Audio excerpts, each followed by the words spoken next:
Ganga Arati I saw, you were performing the Arati to the Ganga at Badrinath or Kedarnath. No, that is in Rishikesh. Rishikesh. Now, what is the significance of doing this at the Ganga? Arati to Ganga, that's not my idea. I'm not given to rituals at all. It is just that when we come back from the tour and land in, it's a different experience. You drive through Himalayas for 2-3 weeks and come down to Rishikesh, there are a huge group of people waiting and they want to arrange something for us. So they arrange one special arati to be done. It's our culture. I am no struggle with the culture, I am very much a part of it. But personally, I am not given to any rituals at all, absolutely no. I told you, in my whole life I've never even prayed once. Not once have I uttered a prayer in any sense.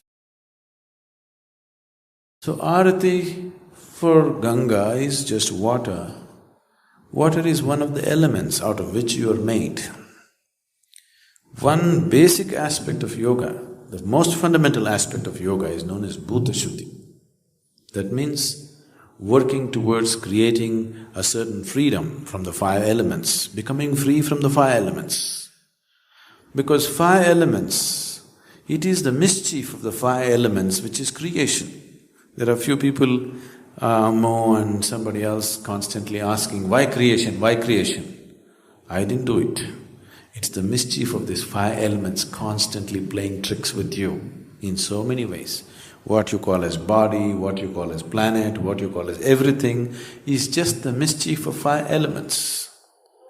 So, there is a whole… the fundamental fabric of yoga is called Bhuta Shuddhi.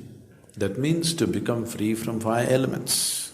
There's a whole lot of sadhana with every aspect. With earth, wind, fire, water, space, like this there are sadhanas. Those of you who come from Tamil Nadu would be aware of this to some extent, and one is in Andhra Pradesh, so you should also be aware. 5 major temples were built for 5 elements in South India. Are you aware of this? For earth, for wind, for fire, space and water. I think the wind is in Andhra Pradesh, is it? Shaila is… Kalahasti, that's for wind. So for 5 elements they built these temples. These are not worshipping temples. These are temples which were built for sadhana. These are yogic temples. So these temples are built in a certain way, with a certain type of energy which assists that type of sadhana. So yogis travel through these 5 temples doing sadhana in many cycles to become free from this. We are thinking of… I'm thinking of doing a program like that where we take a group of people and spend certain time in these 5 different temples doing variety of sadhana for that particular element. You're in the water temple, you do sadhana for the water element within you. You're in the fire temple, you do sadhana for the fire element within you. To get mastery over and also to enhance these aspects which could do miracles for one's health and well-being in so many ways. It is not for health and well-being, fundamentally it's to go beyond the limitations of the physical. So, water is an element. Now, see, when we sit for food, when we sit in front of food, in this country, we don't thank any god. We just bow down to the food itself.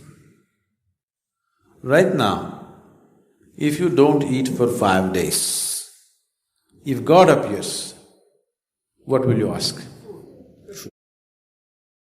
Because this moment, your existence is food.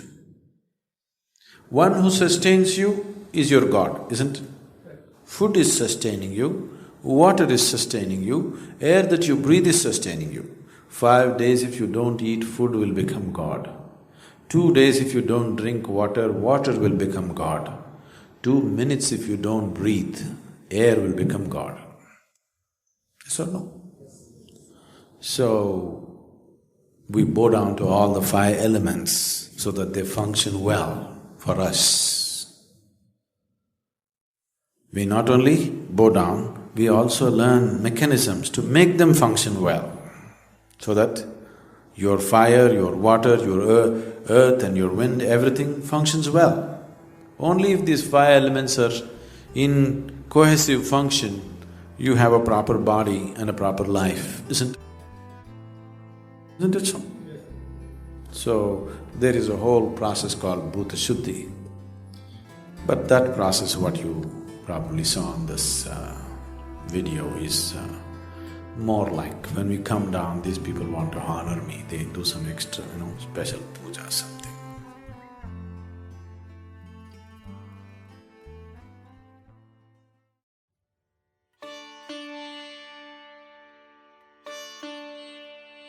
Sadhguru, you have said that our psychological situation can be influenced by what we eat. Medical science is talking about how fruits and vegetables promote psychological wellness. Is there any significance to this? And is a predominantly fruit diet only for someone doing certain kinds of sadhana? Or is it also okay for people in regular situations involving work, family, or lots of physical activity? In any machine or any kind of fuel that we use, the efficacy of the fuel essentially is in how easily it burns. Why the kind of gasoline you use for automobiles is one thing, what you use in the tractors is one way, what you use in a fast car is another way, what you use in an airplane is another way. Essentially, how easily it burns. You have seen in your gas stations about the octane levels, 87, 89, 90, 91, 93, 96. Well, when we were riding motorcycles, we would pay 3 times and buy 100 octane, because putting 100 octane, suddenly the motorcycle performs in a way that others cannot. So, you know very well, the most easily digestible food is fruit.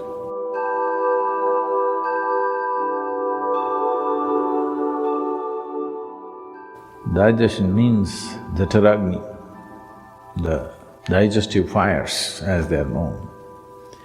If these fires have to burn most effectively, fruit is definitely the best thing. Only those people who enjoy inertia, that means they enjoy part of them being dead. Don't think it's a joke. A lot of people do. A lot of people enjoy lethargy and inertia, unfortunately. That means somewhere life has not touched them. So, sleeping, intoxication, overeating and just lying down there feels better than being alive and active and dynamic in one's life. So only for such a person, fruit may be a problem because it'll keep you alert and awake. It doesn't keep you intoxicated, unless it ferments, of course. So it has that quality also, you just have to wait. One can know an extreme sense of joy and intoxication and a deep pleasure out of heightened levels of awareness also. But now the question is, can I be normal and eat fruit? Or can I eat fruit and still be normal? You know, even Adam started with a fruit. So, when we say fruit,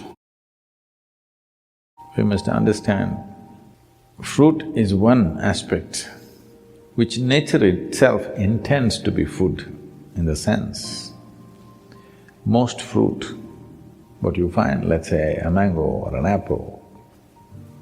Being month of May, I refuse to talk about apple, I'll talk about mango. The seed is the important part of the mango. The flesh is only a draw, it's a lure,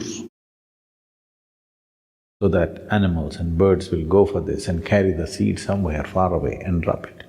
I think for this question, the simple answer is in your general practice of life itself. Suppose you are ill in a hospital, let's say, you're in a hospital bed, nobody brings you chicken biryani, isn't it?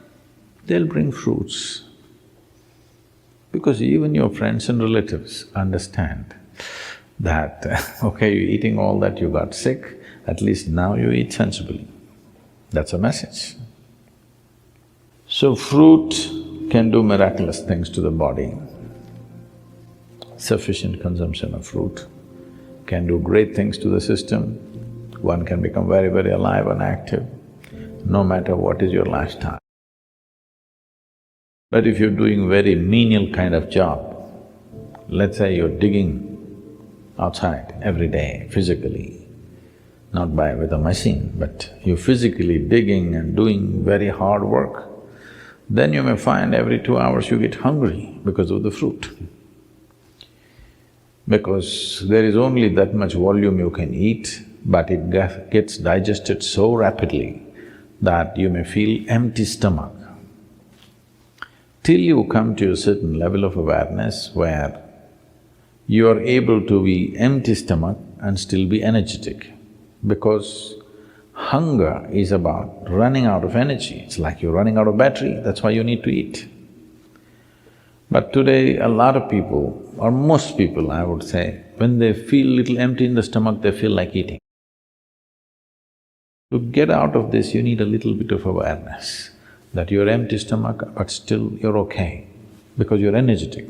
When your energy starts dipping, you eat. So if you go on a total fruit diet, you may have to either spend little more time on the lunchtime and eat slowly so that you ingest enough fruit. Because with little fruit you will feel full because it's generally sweet. So one has to wait and slowly eat. There is also a bio clock within us that, let us say, your normal meal, cooked meal, you're taking 10-12 minutes to eat. Even if you eat fruit, by the time you reach 10-12 minutes, your body says you've eaten enough. So you have to consciously eat more, because it is timing you, it is not looking at the fill, it's just timing you. When those 10-12 minutes are gone, you feel you're full. So one has to go beyond that and consume enough. But if you're only on fruit diet and physically very active, it is important that maybe you bring 3 meals into your day, and most of you may already be doing it. So, 3 times a day, if you're sleeping 6 hours or 8 hours or whatever, for the remaining hours, 16 to 18 hours, 3 times eating is more than enough if you're eating fruit. But stomach will feel empty within 2 hours' time. So you must get used to hanging on with high energy but empty stomach. This is the time your brain works best, this is the time as a human being you function best, it'll be good for you. So if you want to use your brain power and also physical activity, it'll work perfectly well. But the fruit that you get in the market today, we don't know what it is filled with. There is a little bit of a problem. Because I clearly noticed this, the kind of country fruits that we used to eat when we were young, and today the farm-grown fruits that are coming to us, even in India, I mean here it's another matter altogether, even in India, they're not the same. They're much bigger, rounder, better looking, but this is like Botox. This doesn't work. I can clearly feel it's not the same level of strength and aliveness in it. Simply because this is made for the market, not for the man. These fruits are essentially made for the market. This doesn't mean that they're totally a waste, but they don't have the same nutrient that it used to have. So, we may have to fortify it with some amount of other food. We must check and see what kind of fruits you're exposed to. And seasonally, there are a variety of fruits. It's very incredible that what kind of fruits the land produces at a certain time is most suitable for the system. There's a lot of study about this, how for those seasons when it's cold, when it's hot, when the moisture is very high, the right kind of fruit comes out of the earth. If you're eating from that area, but now you're eating fruit that comes from New Zealand, this is another matter. If you're eating from the land around you, you will see the right kind of fruit is coming to you at the right season. It's the best thing to eat at that time. Above all, it's ecologically a very sensible way to eat. Right now we are launching a campaign that everybody should turn at least 30% fruity. It is at least 30% of your diet should become fruit. Because if 30% of your food comes from the trees, not from plowed land and crop, ecologically it'll make a huge difference for the world. And if you're trying to shift from heavy meat eating to fruit, then you may find it's like you've eaten nothing because you're used to being pulled down to the earth, eating very heavy food. I want you to understand this. Anyway, you will be pulled down to the earth, that's the nature, okay? But right now, what is called life is that we spring out as if we don't belong.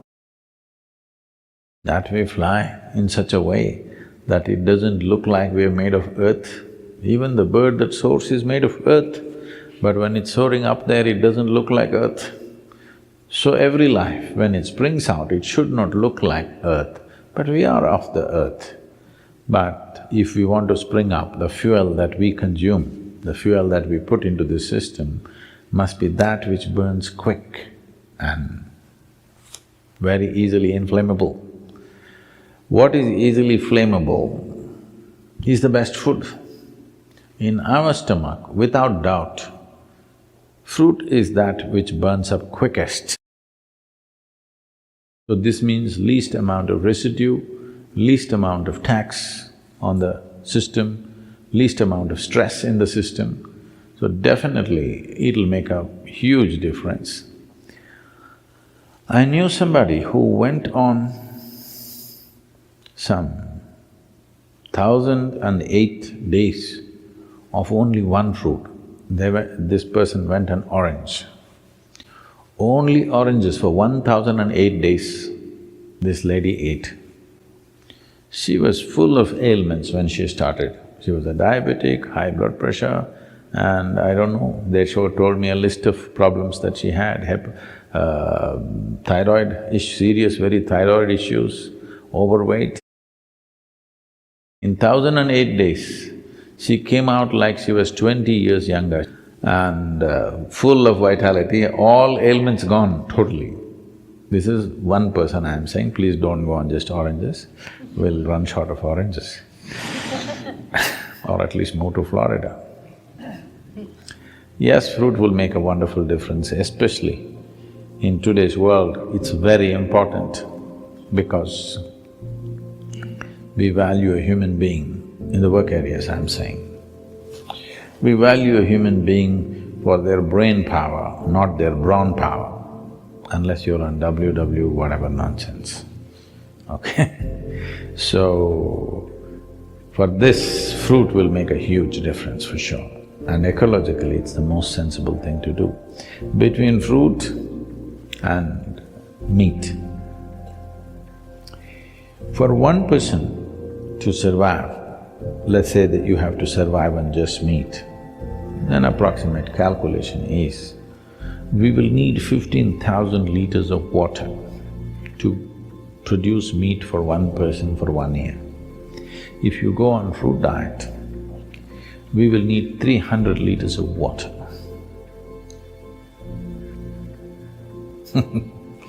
You should. All the rivers will flow once again.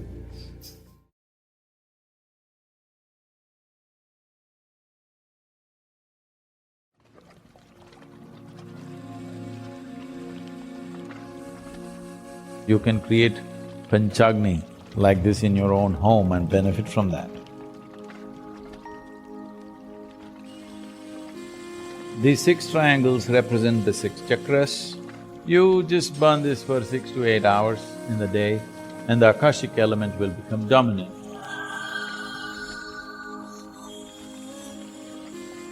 If there are sick people, growing children, old people, it will do wonders for them.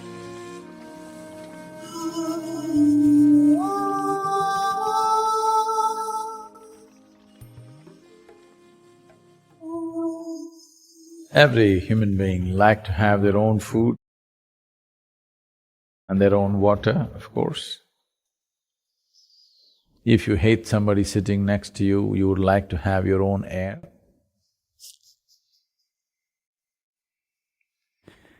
When you find everybody around you is not as fired up as you are towards your growth and ultimate possibility, then you want to have your own fire. You don't want to sit in common fire. A sadhu will never sit around fire with householders. He doesn't want to sit with them. He doesn't want to communicate on that level with people who are involved in the ways of the body. So he'll want his own fire. He wants to communicate only with forces which are beyond him. Communicate does not mean speaking. He may be speaking to other people, but he doesn't want his energies to get mixed up with everybody. He does not want the subtler aspect of his being, subtler aspect of his presence and his existence to get mixed up with various others. Because when you sit around a fire, in some way you merge with each other. You don't want to… If you're working towards a certain quality, a sadhu who has attained a certain mastery over his life does not want to sit with anybody. He wants to have his own fire and sit with that because he wishes to communicate only with the divine, not with anybody else. So a personal dhuni. And these dhunis were done in so many ways. The basic dhuni comes in what's called as Panchagni. There is Panchagni sadhanas, Panchagni mantras, Panchagni kriyas. We can make you experiment with a small Panchagni in your home and see how you can transform your home.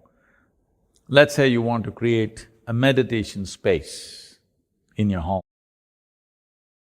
Or let's say you have old people or children in the house, or somebody is sick, then just for regular general conduciveness also, you can do this. You use all the 5 elements to do this. You create… I'm not a great artist, but I'll try.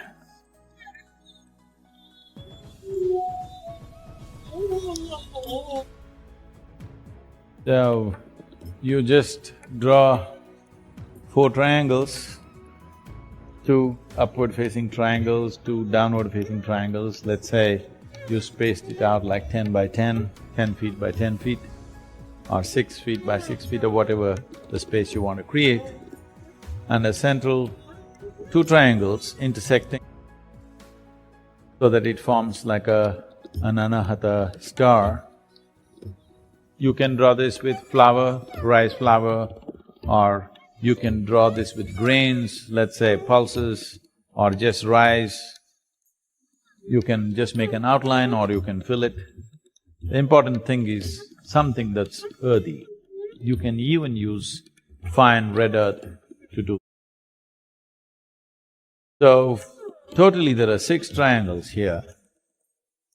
These 6 triangles represent the 6 chakras, because the 7th one is not something that you manipulate like this. It's the 6 chakras and the 5 elements and the 5 different fires. So you create a plate, preferably a copper plate or any metal plate, let's say, filled with water, and in that you keep a lamp, a ghee lamp or a vegetable oil lamp, preferably sesame oil. Sesame generates heat. In winters, in entire southern India, people are eating lot of till or sesame seeds to generate heat in the body. It generates enormous amount of heat. So sesame oil or ghee or any other vegetable oil and 5 lamps with water body around it. You just burn this for 6 to 8 hours in the day. This area will gather a certain level of our aura and the Akashic element will become dominant. If there are sick people, growing children, old people, it will do wonders for them. Or if you want to meditate, you want to create a meditative space, it will work beautifully.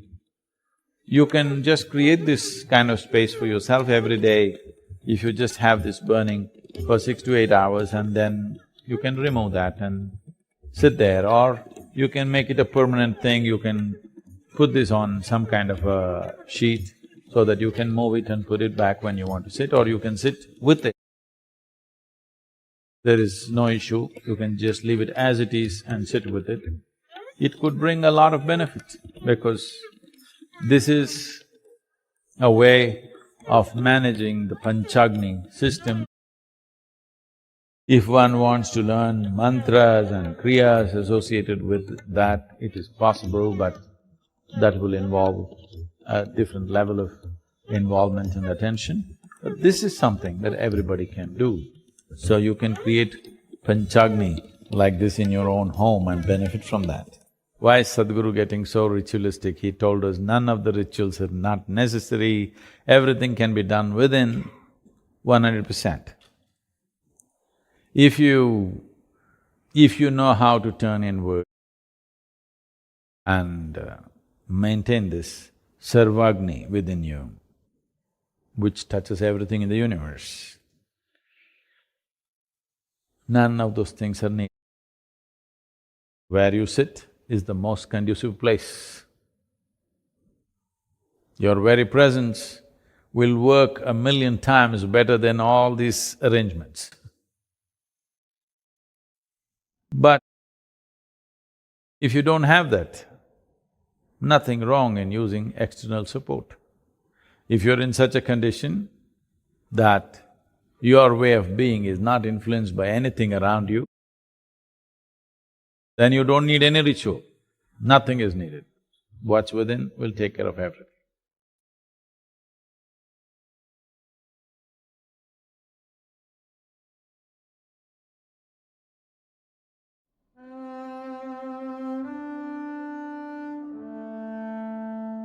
Why would a mountain become sacred?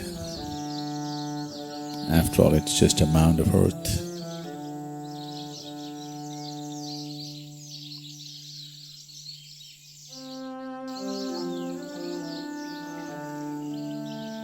If it's a small mound, we call it a grave. It's a large mound, we call it a mountain. Why would a mountain become sacred? Is it just because it is hard on our knees that we are overwhelmed by a mountain? Is it because of the difficulty of getting there to the top? which makes it very large in human consciousness. In a way, that's true. If you could simply run up the mountain without any effort, you wouldn't have thought much of the mountains, because it extracts life to get to the top. People begin to think mountains are great. But I'm calling this mountain sacred, not because it's hard to climb. I am not of that kind who makes everything that is hard in life sacred. I am not that kind.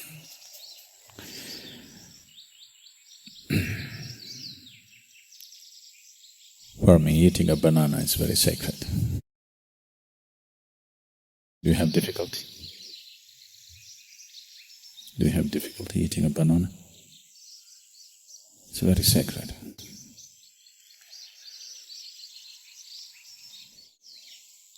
If you remain hungry for 3 days and then eat a banana, you would know how sacred it is.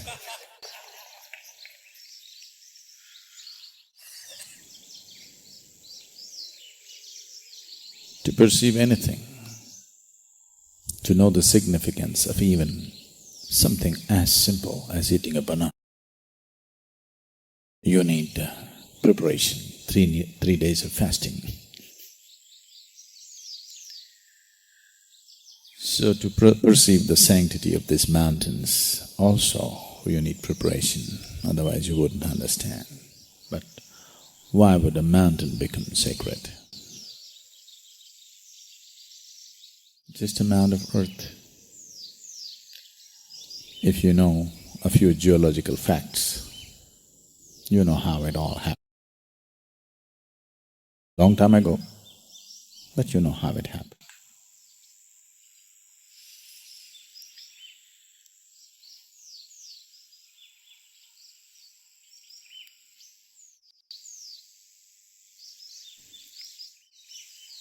For me, this is very sacred because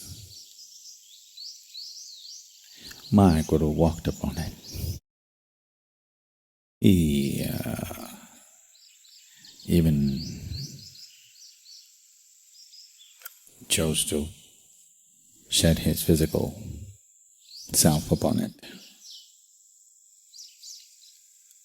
And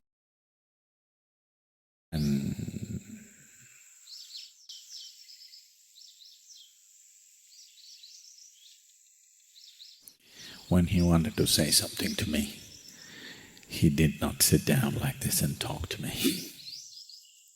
He could have told me. But everything that he wanted to tell me, he put it upon the peak of this mountain. So it's very sacred. Right from my infancy, he drove me from within these mountains. For him, these mountains became sacred. And for many in this tradition of this clan, these mountains become sacred. Because long time ago,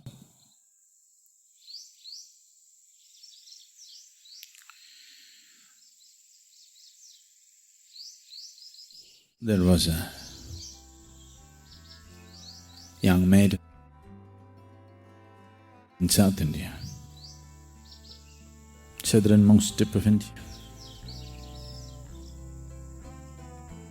the southernmost point of the Indian subcontinent or the peninsula. She aspired to hold Shiva's hand, not his feet. She's a proud woman, not his feet. she wanted to hold his hand as a wife. She said, if at all, if I marry, it's only him. If you have big desires, you also have to make yourself capable. Otherwise, desires can be very frustrating. So she started working towards making herself capable, to be suitable, to draw that. And her devotion crossed all boundaries. Her austerities crossed all levels of sanity. And she remained absolutely focused upon him, not desiring him in the evenings when she has nothing to do. Every moment, just on it. So it stirred up Shiva's compassion and love. So he started making his journey to South India. But all the other gods conspired. They did not want him to have a South Indian wife.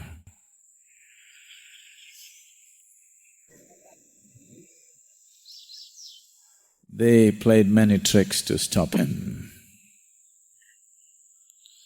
And she set up this deadline. If I'm not married to him by sunrise on this day, I'm going to leave my body. She had become an accomplished yogin by then, that she could leave her body if she wished. And Shiva came to know of this and was hurrying down. Then the other gods thought, if he gets married here, he may not go back up there, he may start living in South India. So they conspired to create a false sense of sunlight. Light came up. Shiva thought, oh, sun came up and I could not meet the deadline. He was close. And he thought, it's over, and he turned back. So she left her body standing. Even today she stands there as Kanyakumari. There is a shrine at the very tip of this country, at the very tip of this landmass, where it is known as Kanyakumari, or it is the maiden's shrine. So he turned back and he felt very disappointed with himself that he could not meet up to her devotion. So little despondent, frustrated with himself that he didn't make it in time. He started walking back and he needed a place to sit and work out his despondency. So he climbed up this mountain. And at the peak of this mountain he sat. We don't know how long, but because wherever Shiva stepped and spent a little bit of time, people called that place as Kailash. So they call this the Kailash of the south. In its height, in its color, probably in its magnitude, it may not be comparable to the Kailash in the Himalayas. But in its potency and in its beauty and in its sacredness, it is not any less.